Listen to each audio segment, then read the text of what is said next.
Ray, I appreciate you doing this.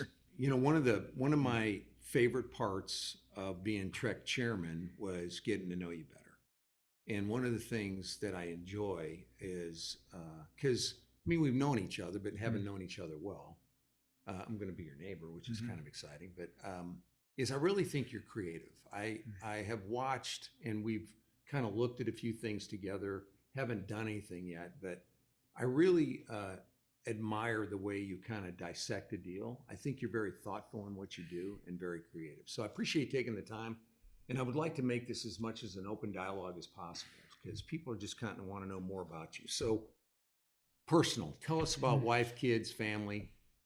Sure. Well, I grew up in Dallas. I tell people I've lived in the same zip code my entire life. I went to Highland Park, SMU, lived back in Highland Park. So my wife Heather is and I live close to the village, and we've got 3 children, 2 boys at SMU right now, and a senior girl at Hockaday, and she'll be going to SMU next year. So we're big ponies. Any of your kids have any thoughts of being like in resident in real estate or restaurants or anything that you do? Sure. Well, you know, they've kind of grown up, as many of your listeners will know. When you're an entrepreneur, you don't leave the office at 5 o'clock. It carries with you 24/7 and on the weekend. So they hear a lot. And, you know, since the day they were born, they've been dragged around the construction sites. They've been dragged around the restaurants and things. So I think all 3 of them have a great interest in it. And it really comes from the transparency that I use with all of them. I mean, I let them sit in on investment committee meetings. They get to read leasing reports. Anything they want, they have access to looking at. They look at sales reports from restaurants.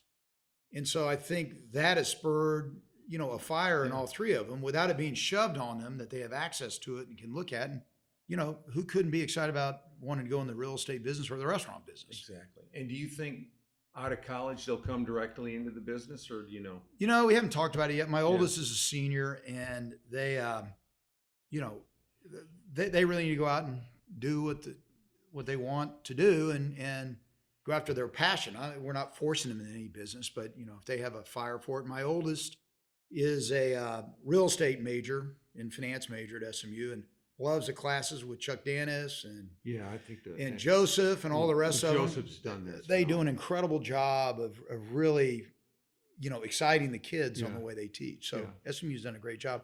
You know, when I went to SMU, I was a history and English major. I didn't even take a single business class because I was paying my way through college. And I did 3 things. I installed carpet for freshman girls every year. And so I made enough money in the first week to pay for an entire year of college. And then to pay for my way during college, I had 50 Coke machines in the apartment complexes around SMU.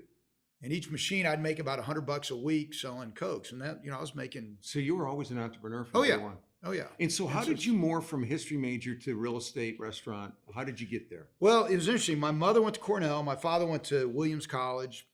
You know, they were very liberal arts minded. And I mean, growing up after church on Sundays, we'd go down to the Dallas Museum of Art. I mean, I grew up in very much of it. My dad was a banker, but wasn't really into business that much. He loved to read. And so that kind of spurred that interest. So when I went to college, I was working all day anyway. And I went to work for Joe Foster Company as kind of an intern as well, back, 1980. Sure. And so Terry Darrow and all those guys. So I really wanted to expand my thought process and my thinking. So I took a lot of classes in art history. You know, I love to read, I love to write. And so I always encourage my kids and people going to college. I said, you know, when you get out, people want to hire people that think.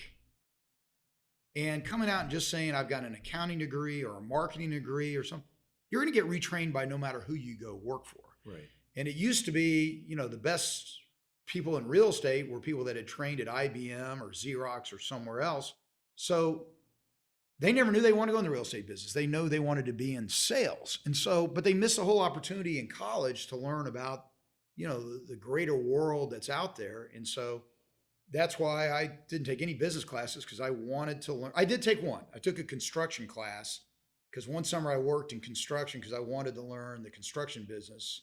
And so I took a class by an old real old construction guy, and I learned so much about how things are put together and built. So I kind of put that in my history department. So, and did you morph kind of into the retail side of real No. estate first, or? No, what happened is, so as I'm graduating, I was on a, it's a long story, but I end up meeting a guy named Bill Solomon, who is a chairman and CEO of a company called Austin Industries, Austin Commercial, big contract.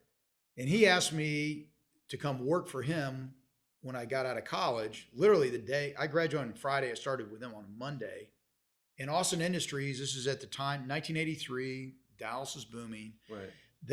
They had just built the Bank America Plaza downtown. They built Campbell Center, and they were trying to get more in the commercial business. But out-of-town contractors are coming to town, investing, buying projects from developers by investing in them. So they'd get the construction contract. And it's the old saying, don't drink the whiskey you're selling the Indians, right? And so they got into realizing they had to go into it. So he hired me because he knew I was an entrepreneur to go call on, I was 24 years old. And so we met with we ended up doing deals with Bill Criswell, who built 8080 Central, and several other people, Sterling Projects, and we built Sterling Plaza and Crescent Center, built a building called 5429 LBJ next to the Galleria. Sure. And those are my projects. Lost money on all of them because the market turned in the 80s, and we funded RTC days, right? Yeah. Well, phase one, 880 Central, as everyone knows, is a massive success for Criswell. Unfortunately, we were the money in phase two, which is now a Chick-fil-A ground lease. Exactly. And that was supposed to be a companion tower to 880 Central. So I learned a lot in those 3 years I worked at Austin in how to relate the finance side, the partnerships we put together, the creative side, but also since I was too young to get in trouble by kissing any debt, that's when the market rolled and there was blood in the streets. I knew enough to get in trouble, but I didn't have any money to get into trouble. So what I did next is Austin had a paving company called Austin Paving that did all these subdivisions in the suburbs. So I would sit at our old offices on Stemmons Freeway, and our paving company, what would happen is they would get an S&L, like I'll never forget, Silverado Savings out of Denver, or Vernon Savings, or Sunbelt Savings, would fund all the Murray Savings, all these subdivisions. Well, they all went broke before any homes were built, but all the streets and utilities are in Austin had a mechanics lien on all these projects. Unfortunately, a mechanics lien isn't worth anything if the senior debt isn't paid first. And so these subdivisions that they would cost $20,000 to $25,000 per lot to put on the ground, well, Austin couldn't perfect the contractor's lien because no one knew where the bottom was. Right. So I went to the RTC and I started buying these lots back for $5,000 to $10,000 a lot. And I ended up buying several thousand lots. And here at this point, I'm 27, 28 years old. And so I'm buying for, 20 cents on the dollar, broke subdivisions. So when you did that, did you go out and raise money to do it, or did you? No, I had raised from some people, but my big hit really was I started doing those. Banks realized I could perform, or the RTC. Back then they were called special servicers, Bonnet, all those guys. Blue Bonnet. Yeah. Remember all these Samco and all these different ones? I was there. The best thing that the RTC did, and people don't realize it, one of the few things the government has ever done right is they had an end date for the RTC. And it was December 31st, either 1990 or 1991, and the RTC had to be out of business. Right.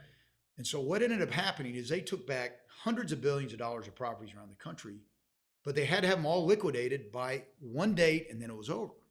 Instead of being this overhang of value or someone thinking they drag it out, it was finally like, let's just dump it all, find a floor for prices, and then prices could come back. So going into the last month of that, I got a call from a guy I went to SMU with and said, hey, how would you like to buy all the land around the lake in Las Colinas? 68 acres of land that Southern Financial had lost to Republic Bank, which became NCMB, which is a special servicer. So I bought it for $2 a foot, 68 acres. And the only few people in town had money. Lamar Hunt backed me to buy all this acreage. So I bought it and then just started cutting it up. All that land across from Williams Square, all those hotels. I sold a big chunk of it. Gene Phillips bought some. I sold to different people. And anyway, that's was a pretty good run for me on that piece. So you're off and running. I was at that point. I'm off and running, but that and the subdivisions, and what I did on the subdivisions was I'd buy them, like for $5,000 to $10,000 a lot, and then I'd find a small home builder. Remember, all the home builders went broke too. People forget that. So would you subordinate the lot and let them go? I would just pull I would sell them, let's say 50 lots at $20,000 a lot, but they only have to take down 5 at a time. Got it. And it didn't really matter because I bought them so cheap. Right. I just could roll it out. So awesome. I miss those days. Yeah. I didn't realize how good those days were. That was the best buying opportunity, I think, ever. People don't realize when the history of that's written in the future. Yeah. There is nothing that every single person that bought anything in those days made money.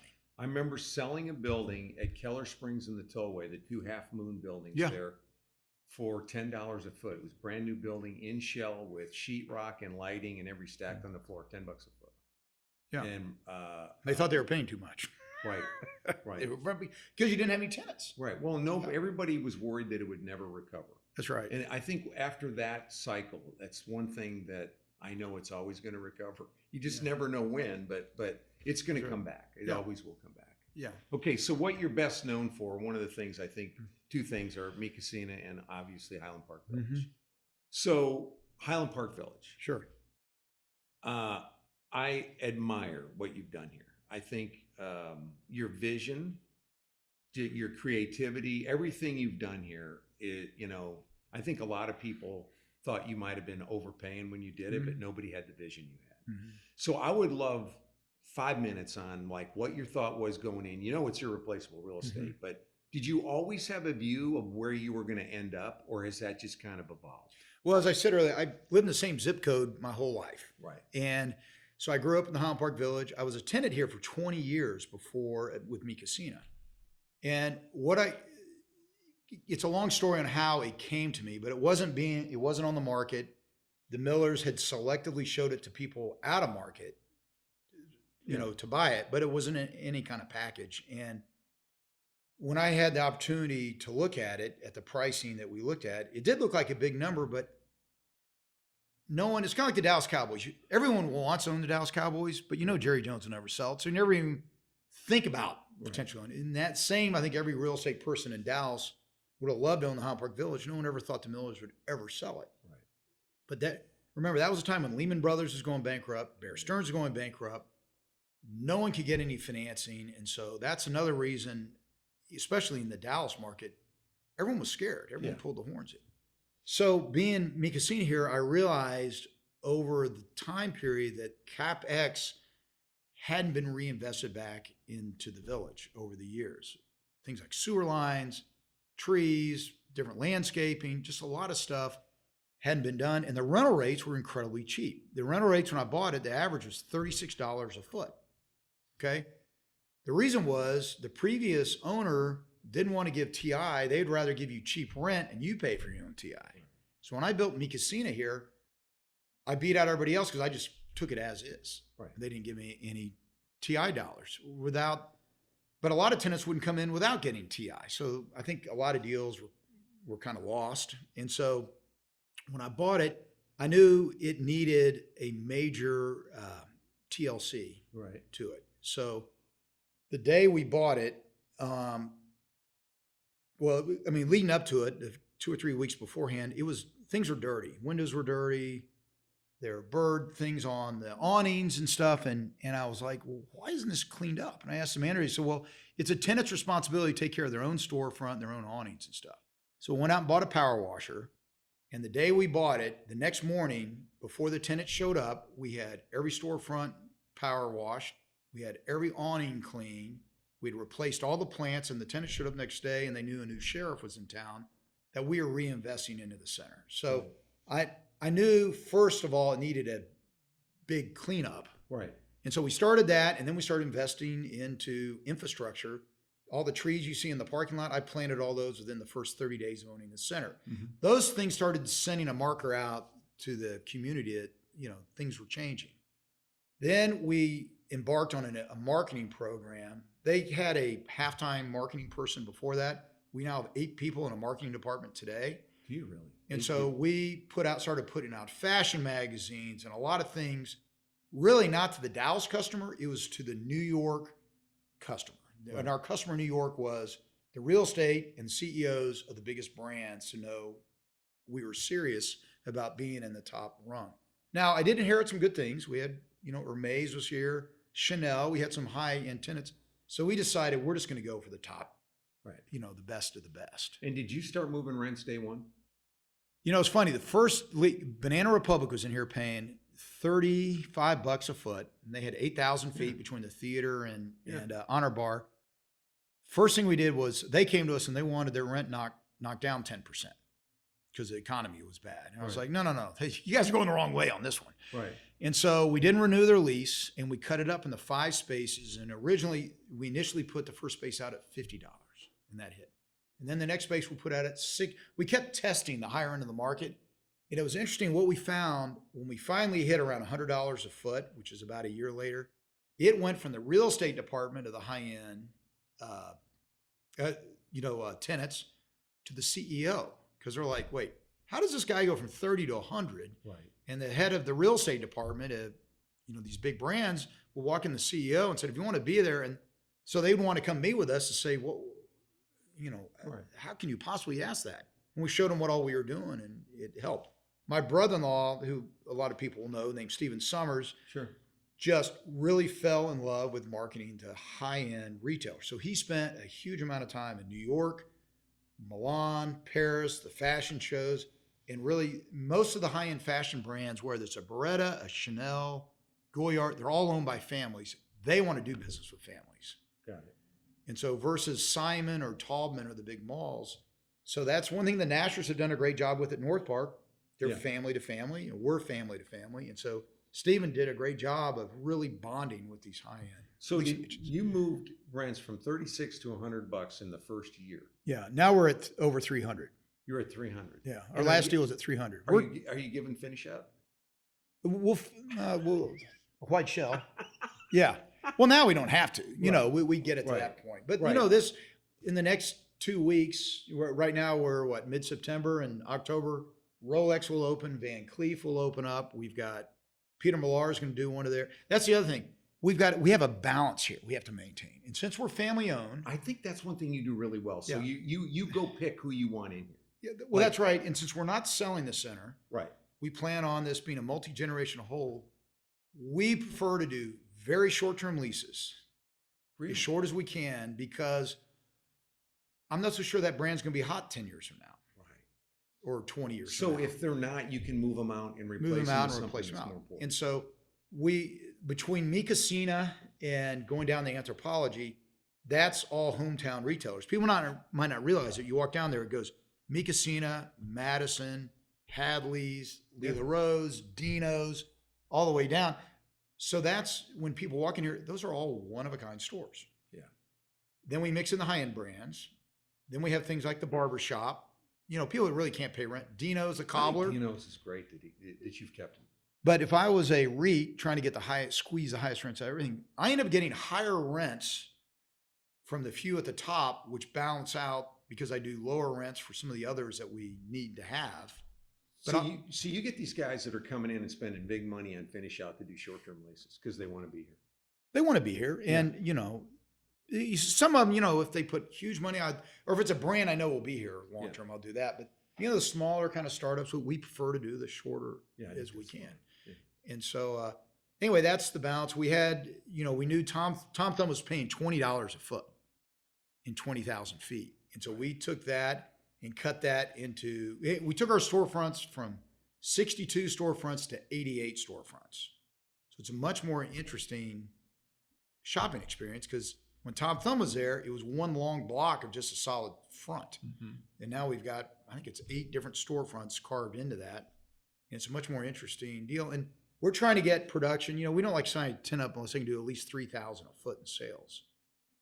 Did it turn out to be better than expected or kind of what you expected? I don't know what to expect. I just wanted to own it. Right. I figured we'd figure it out. Right. I mean, that's hard to say, but good real you can't really put on a spreadsheet what you think something might look like.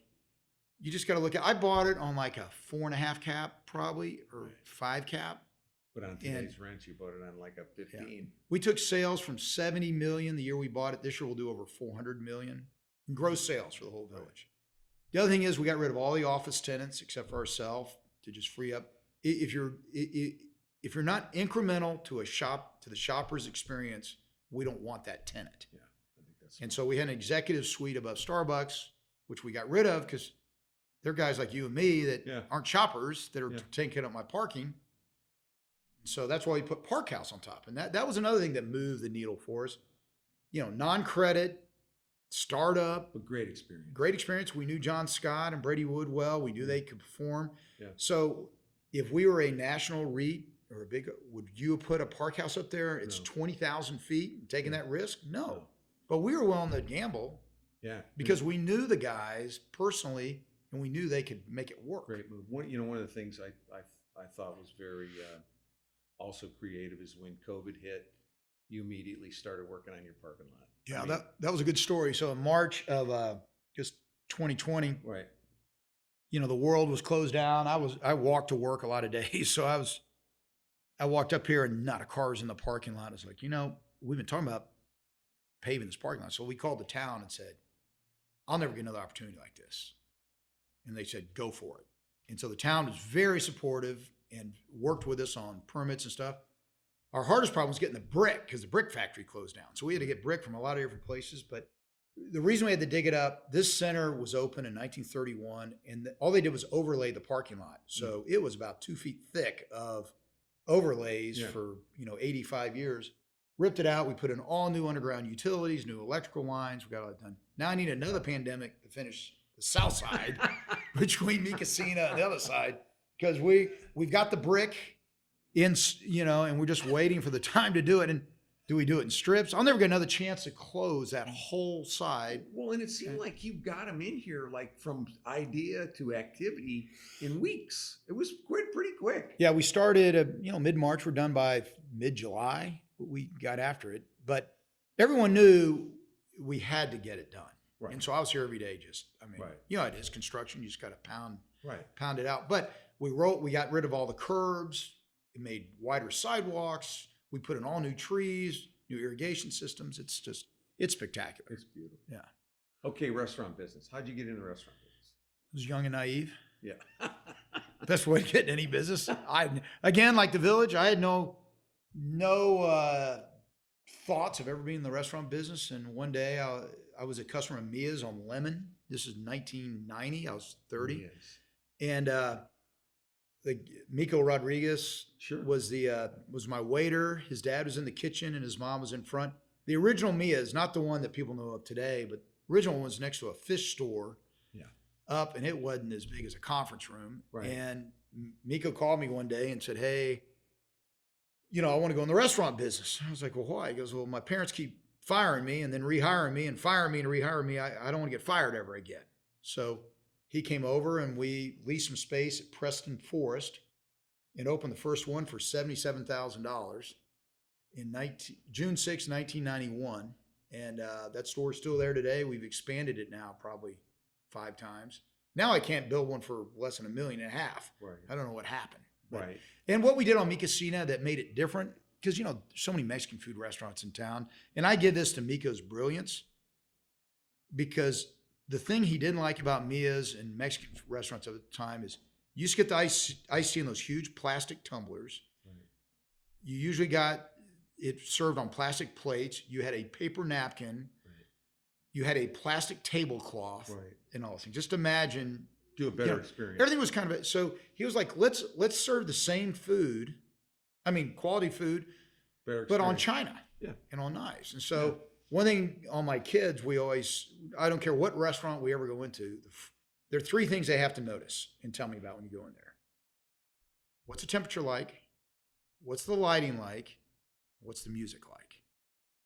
Those 3 things will determine whether you're going to like that experience or not before you even sit down. And just think next time you go to a restaurant, if you walk in and it's bright lights, you go, I'm just not going to like this. Right. Or you even sit down and you go, I got a nice glass. I got nice silverware. I have nice china. Mm-hmm. I'm serving you enchiladas on incredibly expensive china. Well, for some reason, it tastes a hell of a lot better than it did if it was served on a plastic It's all plate. about the experience, right? That's what And I then think. and then our margaritas, which is Miko's invention, the Mambo Taxi and all that, kind of Right. became a legendary status. And so, anyway, opened Preston Forest a year later. We got an opportunity to come in the Holland Park Village. What which year was that? Second store. What year did you start the first one? Do you remember? 1991. Okay. June man. 6, 1991. Okay, good. All right. February 93, we opened Highland Park Village because Los Vaqueros had been there for years. They had kind of put it out, who wants the space? They weren't going to spend any money on it. Everybody else wanted tenant finish, and they weren't willing to give any. And so we were willing. I think the Millers looked at it and go, well, if they're willing to spend a bunch of money on it and it doesn't work, well, the next guy will charge you more rent for it. And that opened, and people don't, unless you've been going for a long time, it's been expanded 3 times. We built the monkey bar on the roof and Yeah. the side and all. So, Yeah, it's awesome. and now that, that restaurant will do $8.5 million this year, which is in the restaurant numbers is a huge number. So anyway, so that was number 2. And then we slowly started to expand off that. And they're now, I think, 27 Mi Casinas in the market. And how far outside of Texas do you go with me? We have one in Tulsa, and we failed in Atlanta, we failed in Houston, and we failed in DC. And Why do you think? Well, is it Tex-Mex? people have different they don't taste get it? profiles. Right. If you think of taste profiles, the only thing that really works nationally is Italian food, Chinese food, Yeah. and steak. Right. Barbecue doesn't travel. No, it doesn't. In the Southeast, it's a different kind than it's here. Right. And so there are a lot of different taste profiles. Well, even Italian food. Dallas isn't a red sauce Italian market. not. Like in New York, Right. we don't really have any Italian. But I don't bother eting Mexican food outside of Texas because I know I'm not going to like it. Yeah. Right. California, the green sauce and stuff. Oh. So DC, it was a shopping center that they eventually tore down. It was a bad spot. Houston, we were in the Woodlands, and we were a freestanding building in a parking lot, a Simon Mall that was just, we'll never go on a mall Yeah. deal again. And then Atlanta was just in the wrong section of Atlanta. Atlanta's a very tough market, actually, for restaurants. But you're involved with Drake's and other. Hudson House, Drake's, Katie Trelice House, Right. And so I've got probably 60 different restaurants I'm a partner or investor in. And how did COVID change the restaurant business? And has it changed your view of what the restaurant business is going to be now going forward? Well, people want experience. They want to walk into a restaurant and feel like they're just not walking into a 5,000 square foot box in a parking lot. Right. So they want that unique. So every Mi Casino looks different. It's a different feeling to it. Our menus, most restaurants have slimmed their menus down by 10 to 20%. Mm-hmm. Get rid of the stuff that wasn't. Gave us a real time to reflect. Our to-go business went from 8% to now it's settled in around 25 to 30%. Because I think early on, like in those CEO calls, you said you figured out how to make money on. You shifted to take home. You were one of the early shifters to take home. Well, we can sell alcohol to go. That's been a big difference. Which is also, but so it stayed. You went from 8 and it's staying at 20%. Yeah, it got up. Is to go cheaper or more expensive than people sitting in your restaurant? What's more expensive? Mi Casino bag, that's right, but that's 60 cents. The plasticware, that little packet, that's about 30 cheaper, cents. but I don't know. Is it or not? Is it cheaper? Well, that depends on the to-go equipment. Like we use the most expensive to-go boxes. Right. We're not using the styrofoam clamshells that spill out in your car. Right. And if you use the high-end stuff, it's to-go is expensive. Yeah. And you got to have storage for all your stuff and, move it along. So but it's profitable. It's probably settled in to be about the same because liquor, selling margaritas to go and that margin helps to offset everything else. Really, we just sell food so we can sell margaritas. And at one time you talked exactly. The alcohol's the money, right? Yeah. So one of the things too you brought up, you talked about ghost kitchens or is that still something that you think is on, or I kind of feel like we're going back to normal. Do you think we're going back to normal after COVID? Yeah, we are. The consumer is expecting a lot more from delivery from pickup. And restaurants like Albernays that weren't doing any before, everyone has kind of figured out. I'll use Al as an example because I was just with him and he was telling me what they've cut it to just a much slimmer. You can't order the entire Albernays menu just on takeout, a limited view, but you couldn't do that before. Right. And so people like that. So that's been a big, big change in our business. Outdoor seating is big. People love that. Right. And that's become. That'll never change, right? You're going to keep that. Well, no, the town made us take it out here in the village because it's not zoned. Even though we did it for a year and a half, we're going to have to go through a zoning change. So, are you going to do that? Try to? Sure. Anybody out there wants to support us, I'm feel in. free to call the town of Highland Park and Exactly. put your vote in on the petition. Well, and you're also involved in Drake's, right? Yes. Yes. Now, are you just an investor there, or how do you? I'm on the board of Vandalay, which is Hunter Right. Ponds, and we've got Drake's, Hudson House, I think- East Hampton. I've been really impressed with those guys. We're opening a new one across from. I have the shopping center at Hillcrest and University, where Yeah. it used to be Compass Bank, Yeah. and I bought it with Steven and Corey Duhan, and we cut it into like 5 tenants. We had a biscuit bar at one end, which went out, and we're doing a restaurant there called DL Max.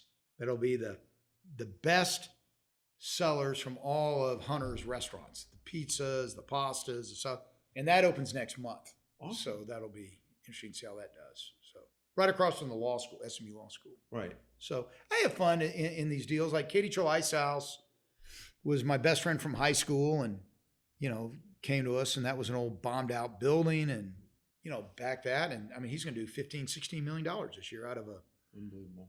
selling beers and burgers. I got a chance to invest in Drake's, and I've been really impressed with how they. Are you in that? Yeah, I am. Yeah.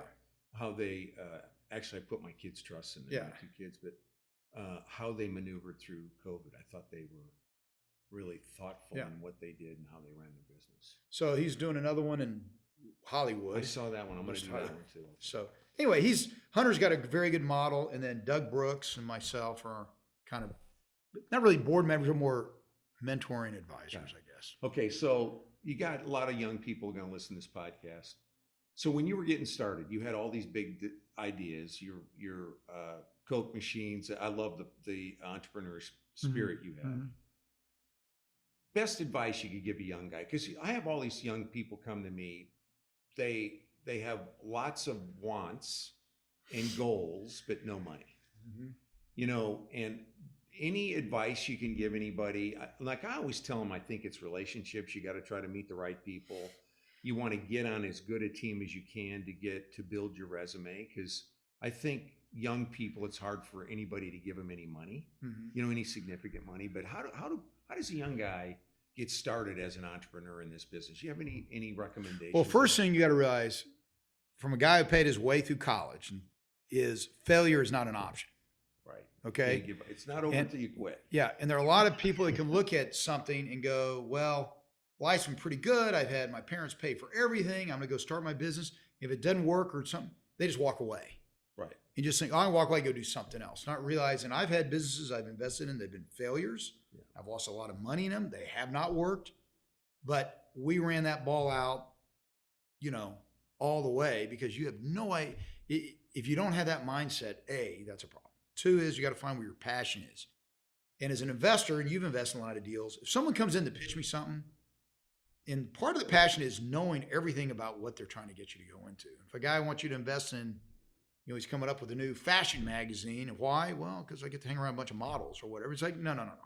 That's not why you do it. Right. There are just so many crazy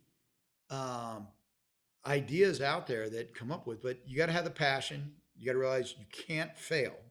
And if an investor thinks failure is a walk away for you, right, they're not going to invest with you. And the last is, the best city in the world to be in is Dallas, Texas, Totally. because people are sitting here willing to invest in you. If you're honest, you're transparent. Can't tell you how much young people got to understand. If you have tough news to deliver, you deliver it immediately. And if you don't, it just gets worse. Right. Because the truth will always come out in the end. And if you think, you were working on a big deal and it went bad because maybe you did something wrong, you just got to admit up to it, and they'll look at it and go on. But we're in the business of betting on things that we think are going to be well. You've built things before you thought were going to be your big homer, and they weren't. You got other stuff you thought was going to do okay, and ended up being the homer. Right. You just don't know, but you got to have a passion. So what's your view of, we both are very bullish on Texas and Dallas, like Dallas next 10 years. And what about our country? How do you feel about our country? Well, first, I'll start with Dallas and the Metroplex. The most important thing we can have here is good city government. Totally. And that means having the ability to get your building permits downtown, not being any of the BS they get in northern cities where people have to slip somebody some money to get a permit to do this or that. Good, clean government is something Dallas has always had. Yes. And is a massive competitive advantage, especially when you talk to these companies that come to Dallas. They just can't believe how easy it is to build stuff and you get it rolling because it's done on the merit system here and done on. It's awesome. And so that is the important thing to keep good, clean government here. And obviously taxes and regulations low and all those kind of things. On the national basis, it's just, I don't have an answer. It's just crazy right now. This tax bill they're passing, what business wants is just something that's stable. I want to look out and say, this is what the tax bill is. Well, they keep moving stuff all over the place. Right. You and I don't know how to do things. I'm in a bunch of op zone deals now. Well, I read, I think it was the New York Times this week, an editorial, we need to do away with op zones and just go back and just totally wipe out. Well, I've based tens of millions of dollars of investment decision on a law that was out there. Right. If there's a threat to change it, how can you ever invest in anything if you think our government is built on shifting sand and not on a rock? There's no reliability. There's no reliability at all on that. Yeah. And then, look, you got to look at the money supply has been expanded by almost a third, okay? Imagine 25 to 30% more money than was here before the pandemic. That's what a lot of young people don't understand. You go to outside our stores here, the high-end stores, and you see a lineup of people going in to buy purses and stuff. It's like, it's crazy. well, this money, because so much money has poured into it. When that spigot stops, it ain't going to be pretty. No. Because then that excess cash that's going into all this stuff and a little extra money to pay a little higher rent for an apartment. So I think in the next, you and I have lived through so many, I got in business in 1980. So I've been, like I was saying at the very beginning about the RTC, 1987, all this stuff. The kids today, for the last 10 years, have not seen. They've not seen Bad at all. Right. Because even the housing crisis really didn't affect Dallas that much. No. I mean, we kind of skated through it. No. And even through COVID, the lenders were smart. They deferred payments. They did a lot of things to try to. But, the thing is, I'm hoping that some of these tax laws don't make it. I mean, I just think, if we ran, I don't care what side of politics you're on. I mean, if we ran our businesses the way they're running the government, we'd be in jail. Mm-hmm. It's just insane. Mm-hmm. And look, for someone to come to us and say, invest money in my business, in my apartment complex, in this, and the tax rates go up to some of these levels, like getting rid of capital gains on our deal, we have to look at our risk-adjusted returns. And it's like, why would I bet on this young person's new, widget company when my risk is 100% downside? Right. And my upside is very limited because of the tax law. Then it's easier just not to invest. So that shuts down investment. What makes the economy run is the flywheel of commerce. When you buy an office building, I just bought an office building and I showed my kids, I go, look at all the people involved in this transaction. Surveyor, title company, everybody's getting appraiser, right, lawyers, too damn many of them, a bunch of them on all sides. We did a lease. They had lawyers on all sides. We had 18 people that all made a pretty good hit on one transaction. Yeah. Now, if the tax law goes up into where I'm not incentivized to sell that property, right? Or, you shut 1031s and stuff. It'll kill our industry. Yeah. I just can't see it happening. But who knows, right? But that's the thing people in Washington don't realize is I wish they could come to a closing of a real estate project. And everyone that was involved in that got a check out of it, sat around a table, even for a simple 7-Eleven build-a-suit. It's feeding, you're right. It feeds a lot of people, and then those people hire people and stuff. Higher taxes force the velocity of capital to slow down. Right. So one of the things, you got involved in politics, right? Yeah. And if you look at outside looking in, I don't think enough of us get involved. I don't. And I think there's nothing more important than the people running our government, right? Because it's everything you just got done talking about. But taking a stand publicly, 50% of the people are going to disagree with whatever your stand is, right? So, I think politics, my view is the people we need in it aren't in it because they don't want to put up with it. Well, it's not fair. If you're in an outward facing business, Right. and you get involved with somebody, I mean, you'd have Mika Sina in Taco Diner. I was involved in the Trump campaign, in 16. Yeah. People started demonstrating my restaurants. I'm like, who you're not hurting me. You're hurting him. You're hurting my waiters and my cooks and those people because they're not getting business, Right. which means you can't use them. So it's totally, and I'm just working. It's not, I'm working for, I haven't made any public statements or done all these things. So No. if you're any outward facing business, you can't take a political stand because you get attacked Right. unfairly, but the attack really on you, it's on all. I have 3,000 people in my organization. So, things slow down a little bit. Let's say it slowed down 5%, you get, that's 150 jobs you'd lose. Was it rewarding or frustrating? Oh, incredibly rewarding. Yeah. Well, so the job I had in DC, now to work in DC, you've got to be able to drop out of life. So most people can't serve because you can't. Yeah. That's why all these lawyers are in it, because you can leave your law practice and come back to it. But if you're running a business, and I was fortunate that our businesses are big enough and we own it, Yeah. I can put other people in place, whether it's Mi Casina or the Village or my other things. But what I wanted was I wanted a position in DC to where I was Senate confirmed, go through Senate confirmation. When you do that, you have to get FBI background checks that are unfreaking believable on your back. You can't believe how many people think they did something bad in the past and everyone forgot about it. They remember. The FBI didn't miss anything. And so, but getting through the FBI background check, being Senate confirmed, and I wanted to report directly to the president. Okay. Yeah. And my budget was approved by the Senate Foreign Relations Committee. So when you see on TV people sitting in the horseshoe giving testimony, Yeah. that was me. Right. I mean, I got to do that. And then I traveled to, over 30 countries around the world. And so from that standpoint, it was an incredible experience. And, I think about it every day, how cool it was. It's like which I wasn't, but if you were a star college football player, you think back to that Hail Mary pass for the rest of your life. Right. And so that's kind of. But was it frustrating how politics worked internally, trying to get something done, or was No, it because better than what you I thought? was doing, what I ran was basically the government's private investment platform. It's called the Overseas Private Investment Corporation. Uh-huh. And the people who really didn't like it were the far right Republicans. Yeah. Because they want a libertarian government. The government doesn't do anything. Yeah. So I was pretty well loved by all the Democrats and the majority of the Republicans because the Republicans liked it because I turned it into a national security and foreign policy tool for the government in a way from just doing like microloans in countries that didn't really strategically mean much to us. The Democrats loved it because I was in there actually doing stuff in countries that needed to be lifted up economically. So it was great. When I went in front of Senate Foreign Relations, I really, I got kind of a pass on getting too beat up. I did get a lot of hot questions, but anyway, that was cool. That had to be cool. Yeah. Yeah, and I think you're doing it for the right reasons, right? I mean, it's for the betterment of the. Well, and my skill set was well set for it because I'm a deal guy.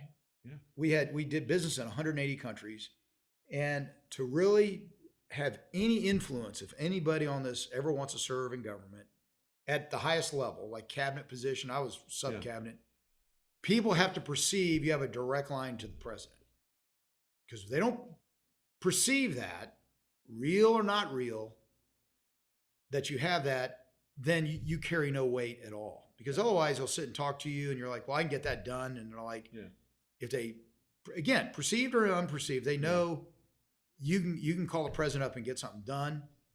You can get an incredible amount done.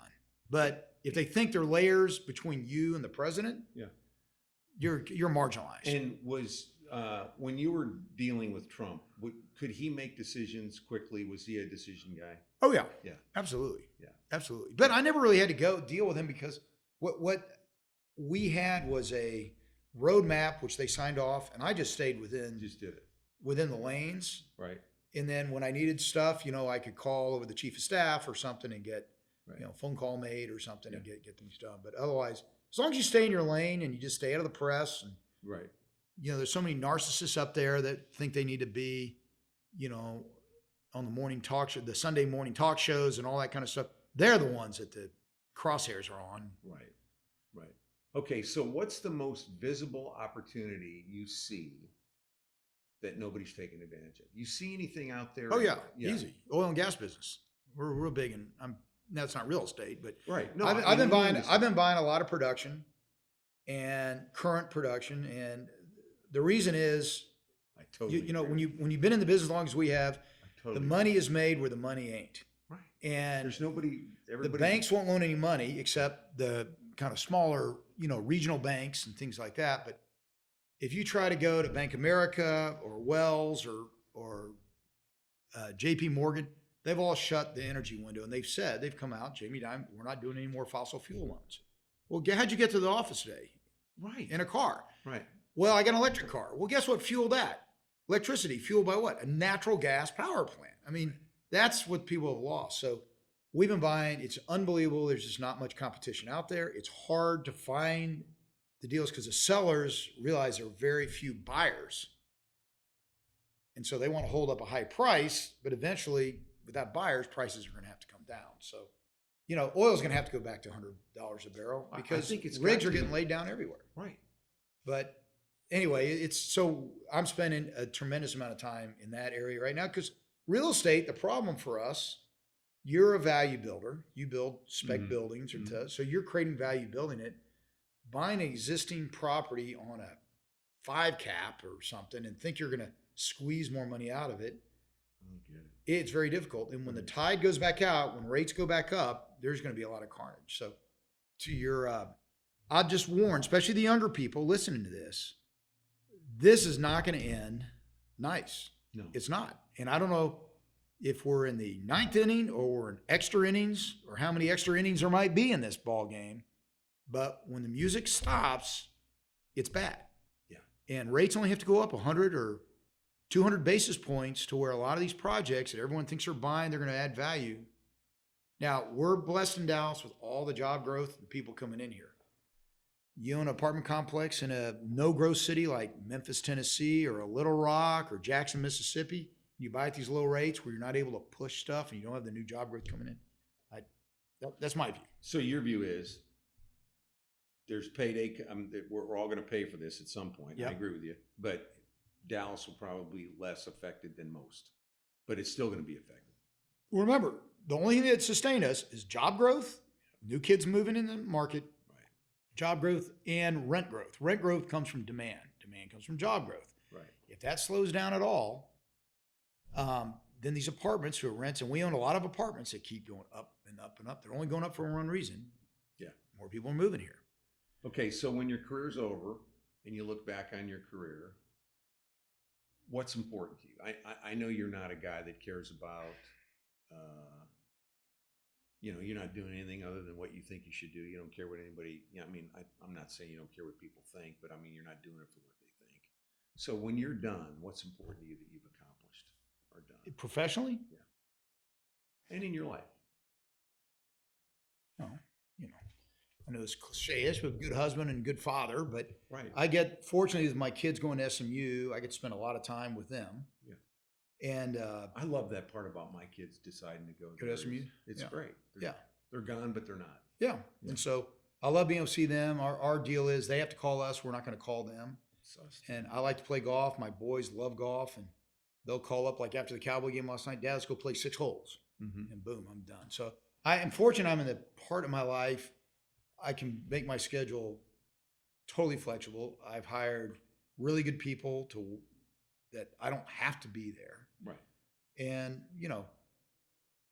things that I'd like to look back to do that I haven't done, we're real involved in South Dallas and some things, and I'd really like to see real job growth for people down there. That it's just odd that we can't hire people anywhere. And you go down there and there's just so much joblessness. Right. And there's such a disconnect. The disconnect's unbelievable. And so that's something that else. But I just love, it's just a lot of fun to do stuff with my family. And, I'm not, as you asked earlier, what are your kids? Well, it's fun because the restaurant, I can call them up on a Saturday, hey, let's go to Katie Trail Ice House, and we'll go down there and I'll walk them to the kitchen and, walk around and see how the bathroom's clean and all that stuff. Maybe that bugs them. I've never asked them that part. But we walk around the village, we all have to pick up trash. We can't walk by. If they see a napkin on the ground, they got to pick it up. And I'm like, this And they ask why, and I'm like, because people are watching you. Yeah. If they see the owner of the center picking up the garbage, It's important. they realize that they're paying attention to the details, and that is the important. Same in the restaurants when you go in there. First thing I do is walk in the bathroom and look and be sure the paper towels are filled and it's not Yeah. blown up. Yeah. But that's what I tell them. I go, you got to have the eyes on stuff. So it's fun to be able to share that with them, Right. and have them, whatever business they go into, it's the details. Yeah. Well, I'm one that thinks that Dallas is a lot better place because you're here. I think you're one, a solid guy. I have really enjoyed getting to know you, and I love your creativity. I think I like the way you size up a deal, and I also think you're thoughtful. I think you treat people really right, and so I appreciate you taking the time today. I appreciate you sharing this information with us, and I'm kind of looking forward to the next few years are going to bring for your and my relationship, but I appreciate your involvement in TREC too. You've been great. Good. All right. Thank you, Bill.